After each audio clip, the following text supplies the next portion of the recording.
Coming up on Cannabis Coast to Coast News with Alaine Pinto, all eyes on a showdown in the Texas State House. The Senate there and state leadership wants a ban of all THC intoxicating products. We talk with Texas J-Man from Weed and Whiskey TV. It's $8 billion, Jimmy, here in Texas. 50,000 people employed, a lot of people using this. Plus, the race to become the 25th legal adult use state, and Pennsylvania seems to be the closest with positive changes to their medical program. Other states like North Carolina and even Idaho are launching cannabis reform proposals. And some interesting surveys showing the trend for young adults continues to skew towards cannabis rather than alcohol. And across the pond, King Charles is reportedly using cannabis to help ease symptoms of his own cancer, while the New England Cannabis Convention takes over Boston, where it all began. On Cannabis Coast to Coast News with Alaine Pinto, next.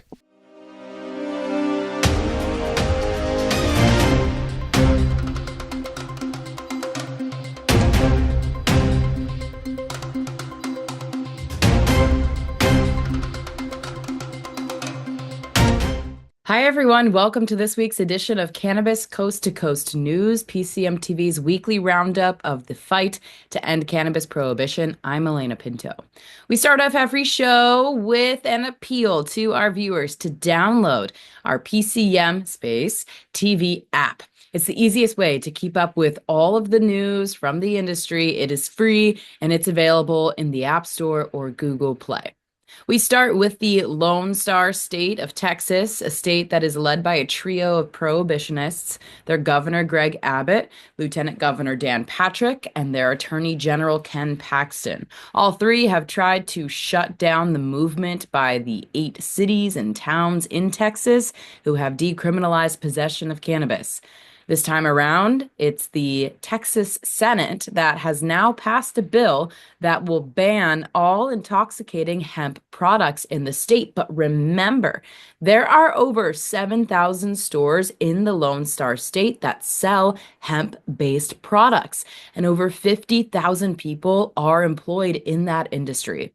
The Senate didn't care when they passed Senate Bill number 3 this week that banned all THC intoxicating products. The industry is freaking out and hoping that the House will block that bill or come up with one that will allow regulation and sale so the industry doesn't have to completely shut down. When it comes to all things cannabis or hemp in the state of Texas, we've got a friend named Jerry Joyner from Weed and Whiskey TV, who is right in the middle of everything in his state of Texas. PCM TV founder Jimmy Young talked with Jerry last week. Thanks, Elena. And you know, when it comes to Texas news, the one guy that I think of first is a guy by the name of Jerry Joyner from Weed and Whiskey TV, because he and I met a few years back and we kind of bonded about our passion for the cause. Jerry Joyner joins us now from Texas. And Jerry, I got to ask you, what the heck is going on with your state right now? Jimmy, thanks for having me on and having a chance to talk about SB 3.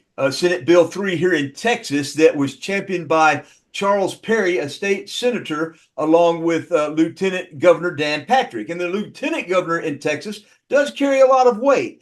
We all anticipated, all of us that are the 50,000 plus people employed by the hemp industry here in Texas, anticipated this was going to pass through the Senate. They were just hard driving. Dan Patrick actually went out to some stores and tried to do some expose things. It kind of backfired on him a little bit. They were checking his ID, calling him out, you know. But with that, we're anxious to see how the House looks at this. There's no one we see right now that's championing their cause. And so we're excited that the folks in the House aren't just two guys trying to ram something down people's throat that's going to cripple a Texas industry. Is $8 billion, Jimmy, here in Texas. 50,000 people employed, a lot of people using this. And under the guise that children are getting this, that's such a misnomer, Jimmy. Are there bad actors? Sure, every state, every place, there's going to be a few bad actors. But the majority of all the folks in Texas in this space, they want age-gated products. They want child-proof packaging. They want proper labeling. They want C of A's. And these politicians want to ban this. But get this, Jimmy, they want to expand our medical marijuana program called the Texas Compassionate Use Program, or TCUP, which there's 3 players. You can go at a certain time on a certain day at a certain hour and get limited products. So what are all these people in Texas that are using these products going to do? One of our good friends, Lucas Gilcrease with Hometown Heroes, pointed out it should cost the state of Texas close to $750 million in unemployment cost, in people's leases. These people won't be able to sustain their business anymore. And we've got major retailers now in our area, up where you're at on the East Coast, that embrace THC. So we're excited to see what happens with the House. Well, it'll be a good reality show. What flips me out, though, is you've got a governor, a lieutenant governor, and an attorney general who are anti-cannabis, anti-hemp. They don't want it. They've made it very clear. I saw the article about the lieutenant governor going into the hemp store, and it did backfire on them because they did it the right way. I mean, they actually followed the rules. How is this state of Texas, since you've got a decriminalized medical program, it's this big, we all recognize that there are issues, and you've got, I think it's 8 communities now, towns and cities, including Dallas, that have decriminalized it on their own, right? Sure. Is there a chance that there may be somebody in the House who understands that maybe we should have one regulatory body for both sides of this plant? We sure hope that regulatory issues come into this instead of a ban. Okay, right. What needs to be done to make us all feel good that children aren't getting these products? Right. Jimmy, as you know, you've been on radio for a long time. I've been doing some stuff, and I get often asked about this issue with children. Well, I don't think children are actually going in these stores and buying these products like they try to make us feel through this fear mongering. I don't believe that that's happening. Do children get these? Yes, because of negligent parents. No different than getting an alcohol or the Tide Pod that you wash your clothes with was a problem a while back. So right. We got to use common sense and make sure and keep these products out of children's hands. It's education. It's always been education. And unfortunately, the people in the lawmaking roles they don't want to get educated. They don't want to do the due diligence. They don't want to figure out what can be done to sustain what has been a vibrant industry. I believe there's 7,000 Delta 8 hemp dispensaries in Texas. I mean, that Jimmy, you're pretty close right there. There's about 7,000 licensed hemp retailers. In other words, you pay $158 to get a hemp retailer's license, along with having a business license, and pay sales tax on those. So that's another thing that will be lost with this. But I think it's really interesting in closing out for you here, because I know we just got a few minutes, that our Texas law enforcement says that border seizures are down because of the people being able to legally get hemp. Who wants to go buy from a street dealer when I can go to the corner store and get a pack of gummies, get a couple of drinks, even get a pre-roll in some instances? And what's going to happen when people are used to having these products and they get banned? They're going to have to go back to and now we're going to have a proliferation of who knows what kind of products are in there. Yeah. Or bad products. So they can sneak their way in, and human nature like that is always looking to cut corners and what have you. Jerry Joyner from Weed and Whiskey TV. Always enjoy chit-chatting with you. All quiet on the federal reform front. The new administration has appointed many prohibitionists to key national positions at the DEA, DOJ, and FDA. So now we will focus on state reforms. It's still a race for number 25. This week, there were quite a few developments in states that either have a fledgling medical program like Texas, and others like Pennsylvania that has a strong medical program with close to 500,000 patients. Pennsylvania continues to make noise about advancing legislation to form an adult use market.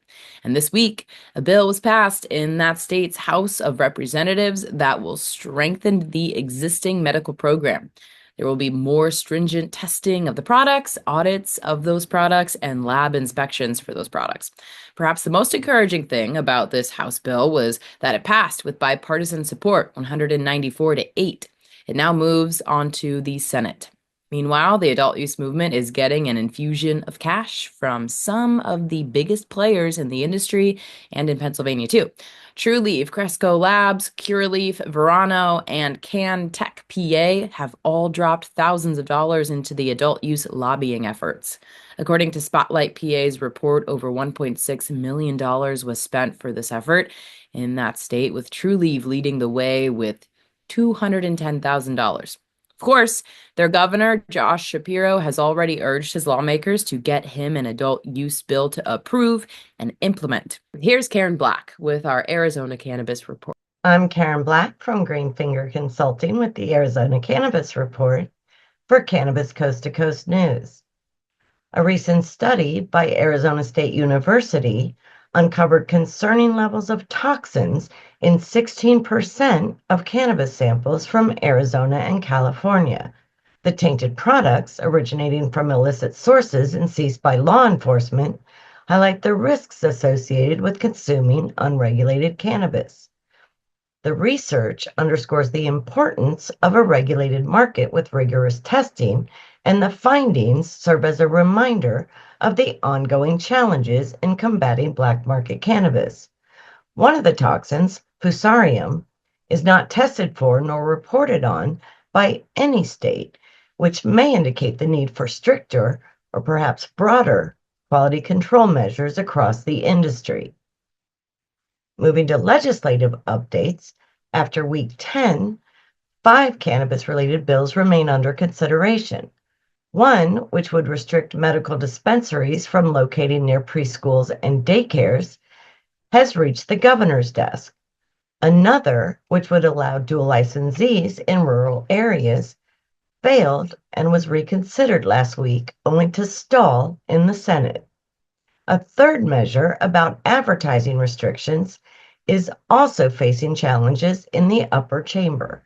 The 2 other remaining bills concern cannabis research and adult hemp beverages.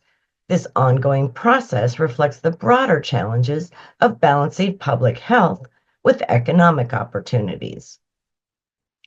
In business news, Phoenix's Tilt Holdings has announced a significant strategic shift. It plans to exit its plant-touching operations to focus on its vape hardware business. The move is part of a broader effort to streamline operations, enhance profitability, and get out from under 280E restrictions. Tilt also replaced a board member and announced financial results. Revenue for the fourth quarter and full year 2024 were both down significantly, with net losses also increasing for both periods. The decline was largely attributed to challenges in its Jupiter Research hardware division. Despite these setbacks, the company reported improvements in gross margin and adjusted EBITDA. Analyst reactions to all that news, plus the announcement Tilt's moving its manufacturing from China to Indonesia, was mixed at best. That's all for this week's Arizona Report. I'm Karen Black from Greenfinger Consulting, reporting for Cannabis Coast to Coast News. Another state that is making noise on the reform front is North Carolina. Once again, the state legislature is ready to try and pass an adult use bill. In the past, all efforts have failed in that state that still has strict possession laws, but sells intoxicating hemp products all over the state. They named the Marijuana Legalization and Reinvestment Act as such, and the bill would allow adults over the age of 21 to possess, grow, buy, and sell cannabis. The bill also includes a 30% excise tax on all retail sales and an optional 2% more for municipalities to tag on. 50% of the tax money collected from those sales will go to the Community Reinvestment and Repair Fund. That would also include an allocation to social equity licensees. So, while some of these states are trying to set up programs that can sustain themselves, regulate testing, and keep the product out of the hands of children, others, more mature states, have different issues, even after a decade of operation. So here's Marianne Cursetjee with more from Oregon. I'm Marianne from Alibi with the Oregon Cannabis Report for Cannabis Coast to Coast News. The OLCC, the Oregon Liquor and Cannabis Commission has released a preliminary report about hemp products being shipped to Oregon. This project is interesting because many of these products are being shipped direct to consumers from other states. And while I'm not a lawyer, I have been told that states cannot interfere with commerce from other states. The OLCC report highlights a couple concerning issues. Number one, a high THC potency. So basically CBD gummies that also include THC. A lack of ID check, so that THC products could be delivered to minors without verifying their age, and unapproved ingredients and labeling. It will be interesting to see how far the state is willing to take this. And finally, plans are already in the works for 420, which is Easter Sunday this year. Stay tuned next week for news about events around the Portland area. That's the Oregon Cannabis Report. I'm Marianne with Alibi for Cannabis Coast to Coast News. Our new Maryland reporter, Christopher Bright, is off this week, but there is one story out of Maryland we can share.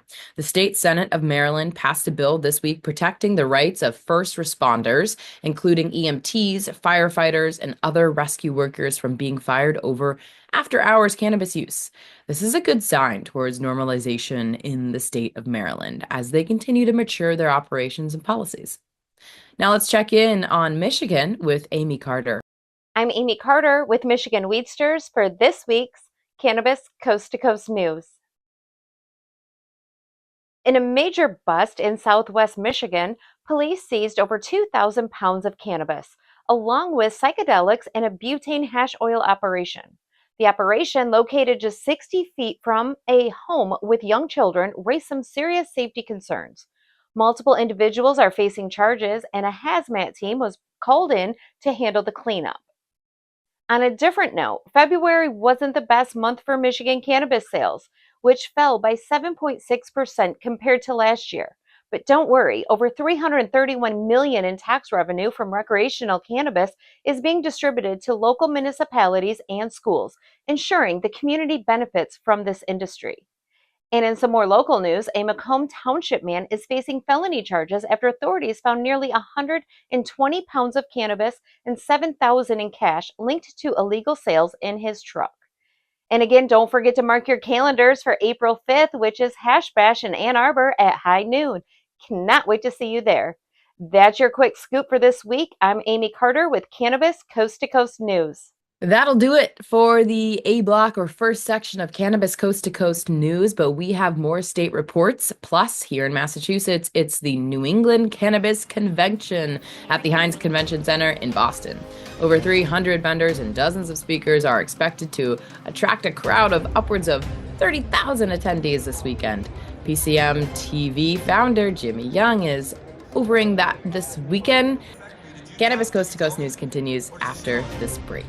In the topicals category, home grow with the rosin relief balm, Colabs.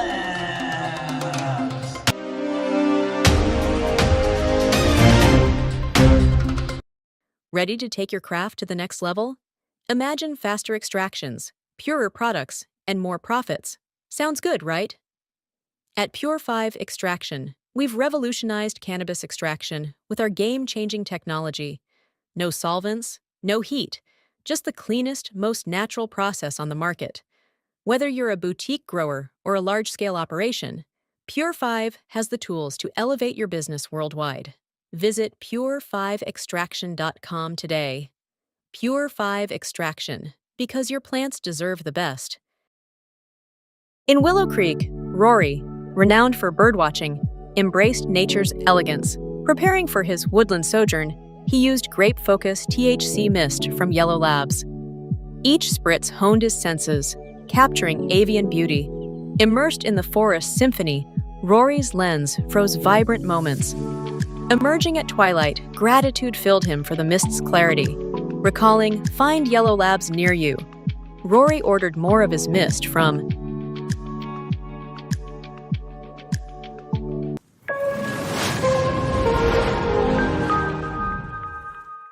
Welcome back to Cannabis Coast to Coast News. I'm Alaine Pinto, and this is the B block or second section of our news show. There's an ugly trend in new cannabis legal states who are charged with offering opportunities to those most impacted by the failed war on drugs. These social equity applicants get a chance to jump the line for licensure. But not having any capital to launch a business has caused many of these applicants to become targets of investors who see a way to take advantage of their lack of business acumen. One of those companies is fighting back through the courts. Here's Mark Allen from Illinois with that story and more.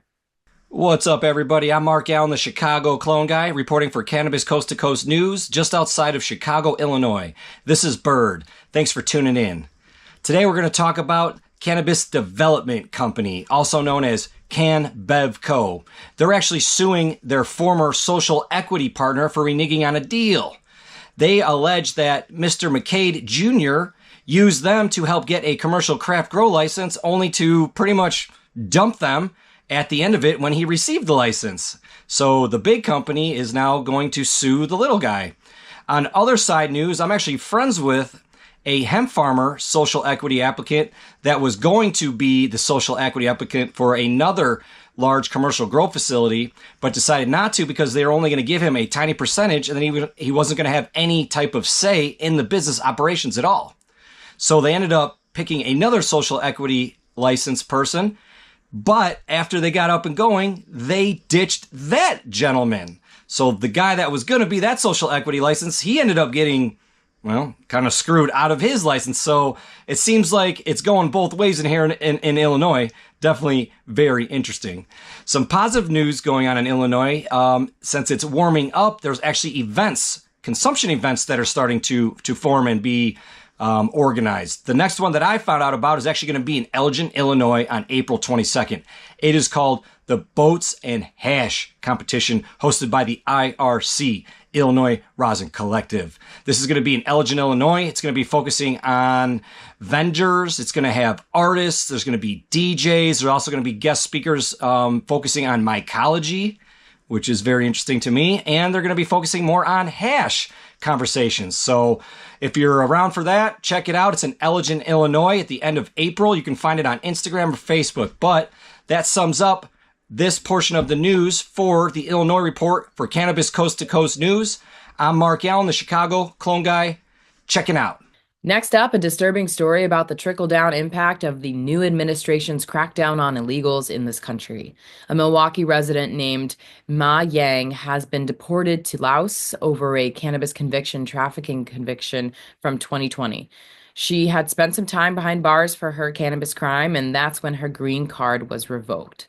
When she checked in for scheduled appointment with the ICE in February, she was detained and on March 6th was deported back to Laos, where she was born in 1988, but was raised in the U.S. after her parents emigrated to this country. Now she says the U.S. has sent her back to die. There is a GoFundMe page to help Ma Yang get back to the United States, and you can find it on the screen or search Ma Yang GoFundMe. Yang has 5 children, ages 5 to 22, and just became a grandmother. These stories continue to pile up as this new policy continues to upend families who have American citizenship but ties to foreign nations. Next up, let's check in with Tina Tasaka in Nevada and with the tribal nations there. I'm Tina Tasaka with 420 Technologies, and this is the Nevada and Tribal Nations Report for Cannabis Coast to Coast News. In the Reno Gazette-Journal, the Nevada Clean Air Act is under attack. The journal reports that the Nevada Clean Indoor Air Act, NCIAA, faces a challenge from Assembly Bill 76, which seeks to allow indoor smoking in cannabis consumption lounges. This contradicts the NCIAA's goal of protecting the public from secondhand smoke. Health experts warn that cannabis smoke contains harmful toxins similar to tobacco. Opponents argue Nevada should strengthen, not weaken, smoke-free laws and urge residents to oppose AB 76. The Oneida Indian Nation in New York has expanded their recreational marijuana business earlier in 2025. Verana Collective now has 2 dispensaries open in Sherrill and Chittenango. These join 2 existing shops in Verana, bringing high-quality, locally grown cannabis products closer to Syracuse. The Oneidas plan further expansion later this year. Unlike state-regulated dispensaries, their business operates under tribal oversight but follows similar quality standards. Taxes collected go toward tribal government operations. The expansion reflects strong demand and positive customer response to their competitive pricing and product variety. Congratulations to this tribe. That's it for the Nevada highlights and Tribal Nations. I'm Tina Tasaka with 420 Technologies and Cannabis Coast to Coast News. Idaho is a state with one of the most strict cannabis laws in the country. It's an automatic $300 fine now if you are caught possessing even a small amount of cannabis. Plus, the state legislature there continues to try to pass a law that would eliminate the right of its citizens to change laws based on a ballot question. Needless to say, there are plenty of people in that state and all around the country who see how that state is trying to get around democracy. This week, that same legislature held hearings on why a medical program is necessary, and they used the story of a decorated veteran to make its point. U.S. Air Force veteran Jeremy Kitsaber testified before the state legislature to explain to those lawmakers that he carries with him prescribed drugs like hydrocodone, morphine, and oxycodone, pretty much an opioid overdose waiting to happen. He wants to get off those prescribed medications and use cannabis to combat his PTSD and chronic pain. However, there is no legal medical program in that state, and Kitsaber is frustrated with the system of the country he represented and served for years. Now let's check in with Joe Parsons in Virginia. I'm Joe Parsons with the Virginia Cannabis Connection by Higher Education's Coffee Talk, sponsored by 97.5 3WV in Charlottesville. Today on Coffee Talk, I had a very special guest, one you might recognize, Scott McStacy. He was that gentleman that was building a house out of hemp. So Scott, thank you so much for being here today. Now, word on the street is that you have a new mobile education center. So please tell us about that. Yes, thank you, Joe. So we have opened the Hemptastic Ideas Mobile Hemp School. And this is a school that I can pull in a trailer and come to you and teach all about cannabis and hemp. We focus on everything from the ancient history of cannabis all the way up to the modern commercial application. And we actually have got some events already scheduled for May and June. We're doing some Hempcrete workshops.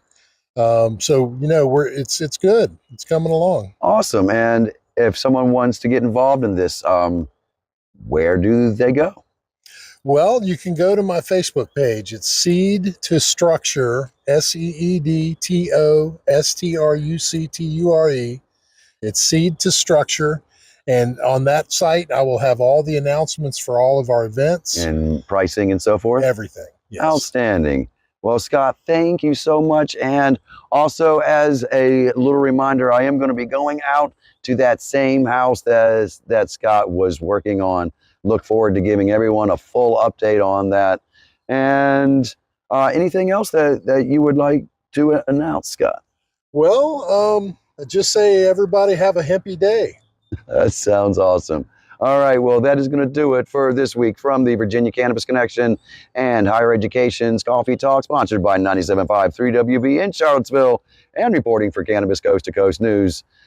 I'm Joe Parsons. As always, stay lifted. Bloomberg Intelligence released findings of a study they researched on cannabis use among young adults. Keep in mind that their definition of young adults was 18 to 24 years old. Since they were researching a product that is supposed to be used by adults over the age of 21, the results are already suspect. However, it shows that more people, whether they are considered young or not, are using cannabis daily than drinking alcohol. With the exception of the hot hemp marketplace of products made from Delta 8 THC, it shows how easy access to these products have hurt the alcohol industry. It also should explain why many alcohol companies like Canopy Growth and others are investing in THC-infused beverages, because if you can't beat them, Why not join them?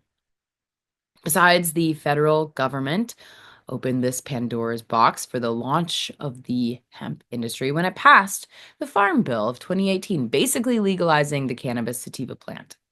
Alcohol companies aren't the only businesses who are entering this space. Both MSOs Trulieve and Curaleaf have launched hemp-based THC beverages. Even though this was a self-reported study by Bloomberg, it showed 74% of young adults in that 18 to 24 category reported using cannabis instead of alcohol in the past week. At age 25 to 34, that number goes down to 65%. And then from 45 to 54 age group, that substitution goes down to 42%. For the 55 and older set, that figure goes all the way down to 18%. Now let's check in with Andrew Behringer in Washington, D.C. I'm Andrew Behringer with the Washington, D.C. report for Cannabis Coast to Coast News. Recently, the CDC has unveiled a new comprehensive cannabis strategic plan amid shifting landscape in a significant development that reflects the nation's evolving relationship with cannabis. The Centers for Disease Control and Prevention has quietly released its first ever cannabis strategic plan. This comes as states continue to implement varying degrees of legalization while questions persist about the plan's long-term health impacts. The CDC officials cite two primary motivations behind the plan: the dramatic increase in the THC potency in modern cannabis products and the steadily growing number of Americans using cannabis in various forms. The comprehensive strategy rests on 5 core pillars: monitoring usage trends, advancing scientific research, building capacity within states and local authorities, supplementing healthcare systems, and partnering with schools and community organizations. Now, this plan outlines specific initiatives, including reviewing medical cannabis benefits, developing educational materials, and expanding data collection to be better understood and used out in the industry. Noticeably, the CDC has identified several demographic groups of particular concern, including workers who are pregnant and women and adolescents, while focusing investigations on issues ranging from substance use disorder to workplace safety and driving impairment. Perhaps most significant is what many policy advocates are calling a marked shift in federal positioning. While safety concerns dominate the documents, the CDC explicitly acknowledges potential therapeutic benefits of cannabis, a dramatic departure from the decades of federal resistance to recognize any medical value from the plant. This acknowledgement aligns with recent federal rescheduling discussions that have been indicated potentially medical applications for cannabis. Well, that's the Washington, D.C. report. I'm Andrew Behringer reporting for Cannabis Coast to Coast News. Our European report with Ben Stevens will return next week, but Debbie Facey is here with her weekly look at the Canadian cannabis market. This is Debbie Facey with the Canadian Coast to Coast Cannabis News Report. So, in Vancouver, using something called the mechanical lung, they are looking at what company is creating and producing the best pre-rolls. And that is by utilizing this machine as if it was an actual sucking person motion, and they are seeing how well the spliffs burn, and that also what kind of ash does it produce. We should all know that the white ash is good ash. Next, what we have is the tariffs that are affecting most of our Canadian companies, containers, and packaging, due to the fact that most Canadians did use manufacturers within the States. That is now implementing the cost on the packaging as well as the bud.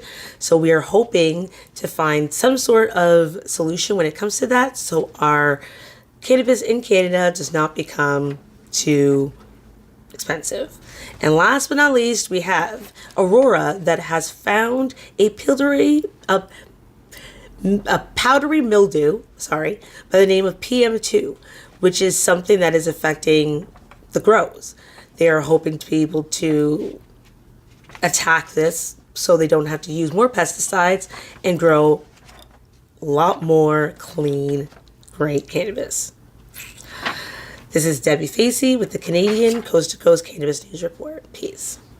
That'll do it for the B Block, and when we come back, we'll go back to NECANN with PCM TV founder Jimmy Young, who always seems to find interesting people with a story to tell at these trade shows. The C Block is next as Cannabis Coast to Coast News continues after this. And Corvain, I got to tell you, when I heard the first story, when I asked Anthony, I go, so why did you name it 40 tons? You want to walk me through that a little bit? So hold the microphone. I know you want to hold the mic, you can hold your own mic, but let me hold this one. Is that all right?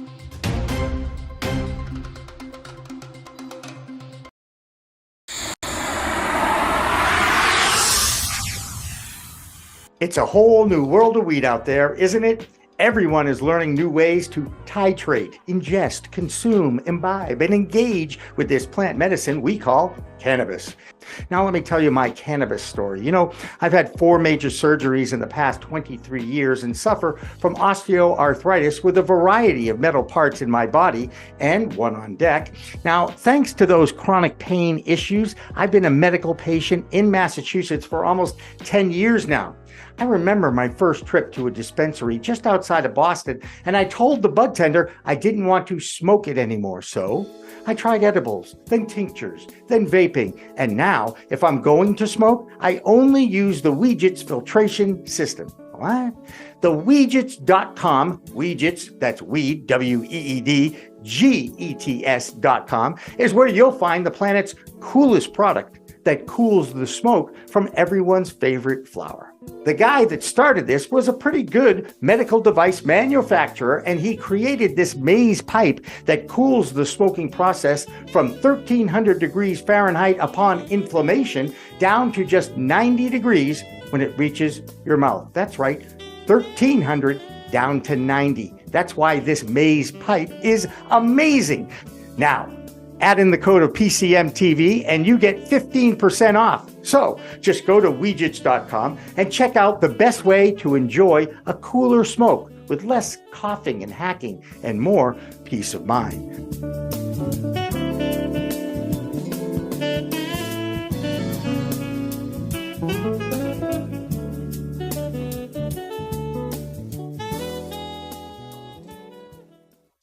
Michigan Weedsters is hosting a lobby day this Wednesday. As challenges arise, the Michigan cannabis community is committed to protecting our hard-won industry. Please join us for a lobby day in Lansing on March 26th. We must support our small businesses in Michigan, as this tax hike will primarily benefit large corporations. It's essential to intervene whenever there is government overreach or when rights are being compromised, leading to inflated costs for businesses and consumers. We need to stand united for what is best for the people of our state. Higher taxes could drive small businesses out of the market. Join the Michigan Weedsters in Lansing on Wednesday to advocate for our rights.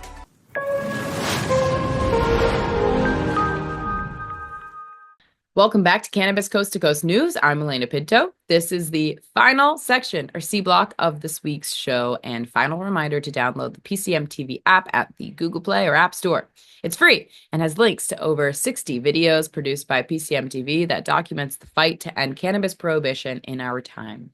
Next up, a check on the publicly traded cannabis stocks that are taking a whipping in the stock markets. Here's Doug Miller, who is high on Wall Street. I'm Doug Miller from High on Wall Street with this week's Cannabis Stock Report for Cannabis Coast to Coast News. The cannabis sector has been in a slump with the ETF MSOS down 68% in the past year. And while valuations have tumbled, a few companies are standing out by keeping their dividends steady and in some cases even increasing them. Innovative Industrial Properties just announced a first quarter dividend of $1.90 per share, up from last year's $1.80. And since 2016, IIP has consistently raised dividends. Turning Point Brands also bumped its dividend by 7%, and Scott's Miracle-Gro has held its dividend steady at 66 cents per share, even as it plans to spin off its struggling hydroponics unit. And not all news is good news, as Advanced Flower Capital slashed its dividend to 33 cents, down from 48 cents. So as the cannabis market fights through this turbulence, these dividend payers offer a little stability for investors seeking greener pastures. And that's this week's Cannabis Stock Report. Reporting for Cannabis Coast to Coast News, I'm Doug Miller. It seems that every week there is another story about a recall of cannabis flower that has been contaminated by a number of dangerous additives. This week, that state is Washington. Here's Matthew Friedlander with more. Hi, I'm Matthew Friedlander with Skagit Organics, coming to you with the Washington State Cannabis Report for Cannabis Coast to Coast. Today's report is going to focus on a recall notice that went out recently and how that is connected to some changes at the Washington State Liquor and Cannabis Board. So as I said, the LCB did just send out the state's largest recall notice, covers about 150 products under a number of different product names, but all operated by one licensee. This licensee is one of the largest here in the state, Northwest Cannabis Solutions. Now, it's important to note that these products have not failed for pesticides. They were recalled for the concern for high pesticide levels. This comes after, I believe, my understanding is that the LCB got a hold of some unlinked research and development tests that this company had conducted, showing that those products had failed for pesticides. But the products that were recalled, that were in the retail stores, all had clean pesticide tests, from my understanding. Now, this is interesting because the LCB recently put out a notice to some labs that research and development tests were supposed to be input and reported to the LCB. Up to this point, everyone's understanding in the industry was that these R&D tests were not reported to the LCB and therefore not subject to public record requests and scrutiny by the Liquor and Cannabis Board. The LCB is now saying that that is not the fact, and so there's a decent amount of confusion here in the state. They've also attempted to get R&D tests from other labs for other cannabis companies. There has been new leadership at the LCB, and the new director, who I believe is either not yet confirmed or maybe was confirmed Friday, is trying to pull the agency back from interfacing with the public. They want less monthly meetings. They want no live public commentary period during those meetings. Only written requests and comments would be allowed. Pretty big change for a regulatory board that very much needs to hear from the public and from people in the industry and consumers of the products they're regulating. So we'll keep an eye on that and we'll keep you updated in future reports. But that's what I've got for you today from Washington, reporting for Cannabis Coast to Coast. Don't forget to like, share, and subscribe. The New England Cannabis Convention started back in 2014, 2 years before Massachusetts residents passed the adult use legalization bill in 2016. And now that conference has turned into a monster with close to 300 vendors and an expected crowd of 30,000 people. One of those was our own PCM TV founder, Jimmy Young. Here's his report. In the topicals category of home grow, with the rosin relief balm collabs. It's the 11th annual New England Cannabis Convention this past weekend in Boston. And like the Revolutionary War over 250 years ago, you might remember that this country was actually born in Boston. That's when the nation's first settlers created the United States of America by defeating the British in the Revolutionary War. Now there's another revolution. Cannabis legalization movement that can boast of 24 adult use legal states, 41 states who have decriminalized the plant and have some form of medical marijuana program.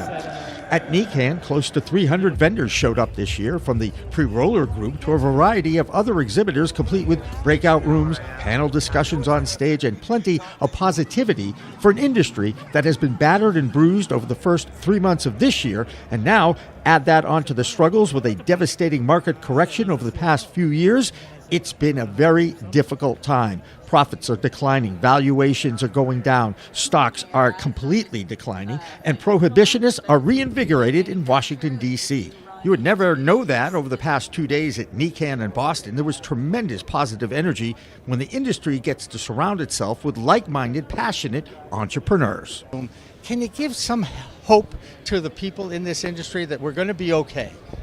I mean, a lot of people aren't, unfortunately. You know, I mean, that's the reality. And you know, I always joke, I'm a capitalist, but you know, this is the market, right? This is. But I will say, one thing that's really interesting is you just never know who's going to like show up, even in a saturated market, and mess stuff up, you know, and disrupt and have a great product that everybody suddenly wants, or to come in on a niche. You know, and then, you know, if you look at the cup, the awards that they just had, you know, there are new people we never heard of who suddenly are winning, you know, taking a whole category. So things move around. And then the other thing a lot of people realize is, listen, a lot of the stuff you see, it's just the name, right? So maybe you're smoking this weed one day from one company, and then the next day it might be a different company. So there's just a lot going on behind the scenes. I think the companies that are caring about what the consumer is paying attention to, that aren't completely caught up in all of the politics and the regulation, which you have to tend to it. But I don't really have that much great news other than for consumers. You know, prices are pretty low right now. If you know what to shop, $100 or less on that. Sure, but you know, even if you're buying, you know, the other thing is prices even for good craft stuff. You got your $40 eighths, and yeah, it's a little higher, it's a little costlier, but you know, those are the companies that we need to survive. Unfortunately, we've lost a couple of those recently as well. But you know, I think I try to look at this from a consumer standpoint. We have a lot of B2B readers, a lot of business readers, but everything on Talking Joints Memo is meant for, you know, whether you're a new user, an old head, to come in. So, you know, they can read about the bad things going on, but there's exciting stuff too. Did you notice he looked at me and said old head? Just remember, the last name is Young, so I'm always going to be forever young. One of the best stories this past weekend at NECANN was the establishment of Justice Row, headlined by the 40 Tons Group out of Los Angeles. And if you're not familiar with this brand, they are probably one of the best examples of how those who have been most impacted by the failed war on drugs are using this opportunity to go legit. In this case of Corvain Cooper, a man who is sentenced to life in prison until on the final weekend of his first term, President Donald Trump gave him his freedom. What's next for you guys? Because, as you know, you left behind a lot of people that are still in jail for nonviolent cannabis crimes, right? Right. So we do a letter writing campaign, and we give out trays. We got over 10,000 trays worldwide that we give away, so they can be, every time we go somewhere, they come with us, right? So usually people don't change their rolling tray that often, right? So then that puts our prisoner in your home, in your household, and information, and they're the forefront of our brand. It's not us, it's them, right? So everything is about the prisoner. Everything is about furthering them. And I got out off of popularity, really, right? So I did BT, Up in Smoke in Black America, right?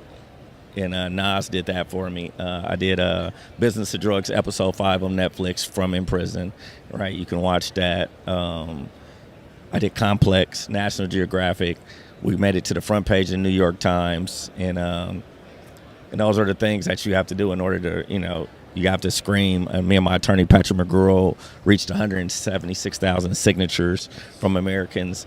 And we had to just scream in order to get to this point. The beautiful thing about this group is that it's a true family affair. Corvain's story was helped along by Anthony and L'Oreal Allegretti, the C-suite of 40 Tons. Anthony was Corvain's best friend in high school, and his wife, L'Oreal, is the CEO. Her story stands as a great example of why women are taking a strong leadership role in a variety of businesses and leadership groups in this industry. Well, joining me now on the couch that's about to be given away at some point here from the 40 Tons booth is L'Oreal Allegretti. She is, aren't you the CEO? CEO and co-founder. Come on, any guy in a heterosexual relationship knows the woman is always the king. Okay, come on. At some point, our populace will understand maybe we need to put a female in the White House. I'm just throwing it out there as an idea. You know what? You might be onto something, Jimmy. Okay, you just might be. Tried really hard. Anyway, let's go back to the 40 Tons brand, because first of all, I had no idea that was Corvain when I walked in, and obviously I knew his story. Yes. And talking to him, I mean, I don't want to say I'm in awe, but I was in awe. I mean, but going through it and being behind the bar, it's almost as difficult as being on the outside looking at loved ones behind bars. Yes. So how challenging was this for you? Who helped you through this? I would say God, and then I had some strong women in my life, grandmother, great-grandmother, right? These strong women helped raise me, as I was growing up. So I saw their strength, and I kind of just drew from that, and they never let me down, Unfortunately, they're all passed away now, but at that time, that was my rock, There was, times where I had to hold 2 and 3 different jobs just to keep the lights on, and then give Anthony some money on his commissary so that he can call for one of the kids' birthdays. Things like that. These are real things. My kids even, current day would say, "We never saw you cry, Mom. How did you get through this? Like, that was horrible." Like, they realized what was going on now that they're older. And my response was, I had to be strong for you guys. I had to be mom and dad and everything else. So I cried, but it was only in the shower, because that's how you can cover it up. You're looking wet, and right, so you can still cry and be okay. But that's when I did that. But I knew that if I didn't do this and show my children that there is going to be better days ahead of us, then we would all crumble. Like, there was no wavering on how I was going to raise them, continue raising them. There was no wavering.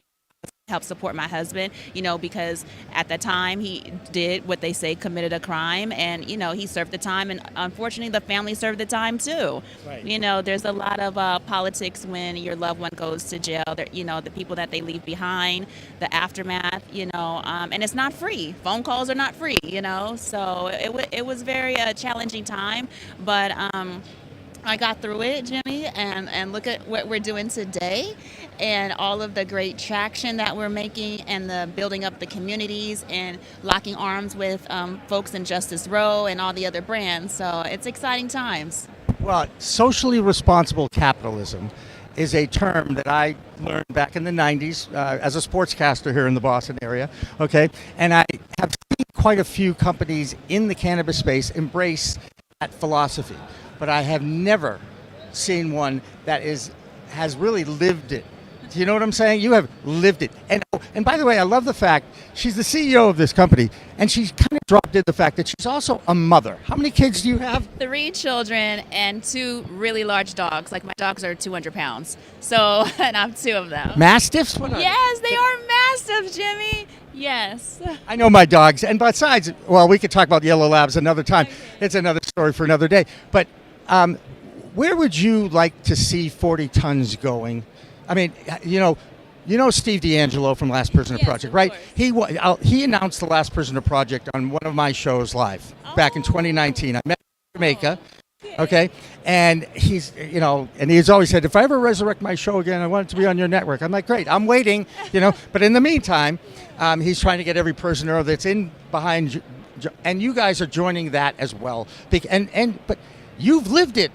Yes, no one can take my story away from me. It's actually real. It is my life. When they say, when did you start 40 Tons? I say that's a loaded question, because 40 Tons was started that 20-something years ago when Anthony and Corvain first started selling their first eighth, right? And how that snowballed into federal time and all of that. So where I see 40 Tons going at this point is to the moon. Like, nothing can stop us. Nothing will stop us. The 40 Tons and the movement and the disruption that we've made in the industry for greater change, right?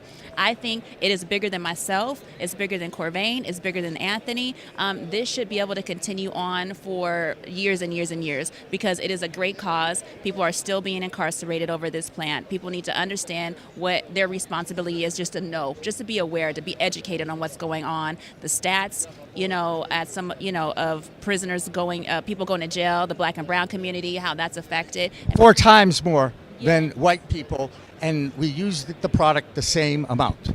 So if you don't recognize why that is, that has to be told, and a lot of people just don't understand that. No, they have no idea, and we have core museum here that depicts what those stats are, and it's in your face and it's disruptive and it's meant to evoke emotion in people and just to be aware. You're right, people don't know and they should be aware, and that's why we have our letter writing campaign, which we're advocating for those folks similar to Last Prisoner Project. You know, it takes a village to communicate this to everybody, so it's not just one person's job, right? From NECANN in Boston, I'm Jimmy Young reporting for Cannabis Coast to Coast News. If you are a regular consumer of cannabis, this next story shouldn't shock you. A new survey commissioned by NecoKick.com concludes that cannabis smokers are more stressed out since President Trump took office. 65% of regular users report increased stress levels compared to 55% before the change in administration. One state that can totally relate to that is Colorado, and that's where Xavier Jallet is, and here's his Colorado report. I'm Xavier Jallet, chairman of the Colorado chapter of the Cannabis Chamber of Commerce and a non-attorney professional at the McDonald Hopkins law firm. And here's what's happening in the Colorado cannabis industry this week. I've got one story to share with you all, and that is the story of Mammoth Farms filing a lawsuit against the Marijuana Enforcement Division, or the MED. The MED is the regulatory body responsible for regulating and overseeing the adult use and medical marijuana market here in Colorado. And this is the second time that Mammoth Farms has filed a complaint against the MED. This complaint is multifaceted, with two specific complaints alleged against the MED. The first is that the MED has failed to prevent the diversion of regulated marijuana products into the black market, which has deprived citizens of Colorado and businesses of important revenue on the tax side and then on the business side. And the second portion of the complaint alleges that the MED has similarly failed to prevent the introduction of intoxicating hemp cannabinoid compounds into the regulated market in Colorado. Listeners may know that Colorado is one of the only states that does, or one of many states I should say at this point, that does prohibit the use of hemp-derived intoxicating compounds in regulated cannabis marijuana products.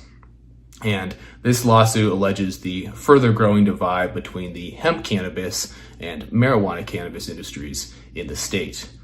Interestingly, this also alleges that the MED has failed to prevent the diversion of product, which is an important complaint for marijuana businesses in the state to make. And Mammoth Farms has subsequently become either a very respected and loved entity because of filing this lawsuit, or on the other hand, other constituents see this as an attempt to gum up the evolving and growing marijuana industry here in Colorado. But all that aside, it is emblematic of continued issues in Colorado between regulators and businesses that have led to the year-over-year decline of cannabis sale revenue here in the state. And this is an important case to keep an eye on for the future development of the Colorado cannabis market.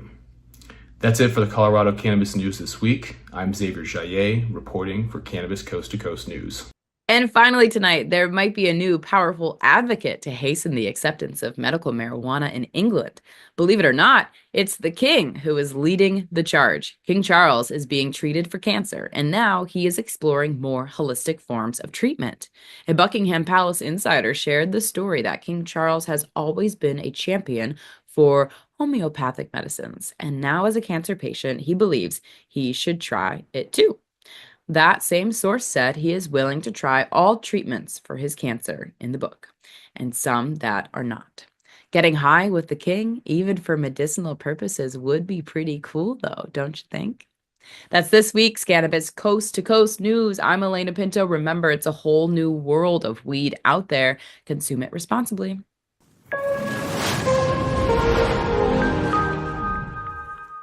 I think I messed up. Did you know there's a place that covers all the cannabis news you need? Welcome to Pro Cannabis Media, your go-to for all things cannabis. PCM is the CNBC of weed, bringing you the latest news and talk shows with a twist. We've got 16 state correspondents and multimedia journalists from around the US and Canada. Hey everybody, it's Brandon Jones with Be Green Distribution with the Missouri Cannabis Report. I'm Karen Black from Green Finger Consulting with the Arizona Cannabis Report. I'm Amie Carter from Michigan Weedsters. Andrew Behringer here reporting from Washington, D.C. Debbie Facey with the Canadian Toke of the Week. It all started back in 2018 when founder Jimmy Young kicked off the In the Weeds podcast. His mission? Documenting the fight to end cannabis prohibition. Fast forward to today and we've got Cannabis Coast to Coast with Alaine Pinto, delivering the nation's only TV-style cannabis news show. Hi, everyone. Welcome to another edition of Cannabis Coast to Coast, PCM TV's weekly roundup of industry news from California to New York. I'm Alaine Pinto. As of August 2024, PCM has racked up over 1.2 million views and 14.5 million impressions on our YouTube channel. With 15,000 subscribers and growing, our reach is spreading like wildfire. PCM's website, YouTube, Rumble, Discord, Roku, Twitch, Spotify, iHeartRadio, Apple Podcasts, and even our very own PCM TV app. Get your cannabis news fix with Pro Cannabis Media. We're here to keep you informed and entertained. Stay tuned and stay lifted.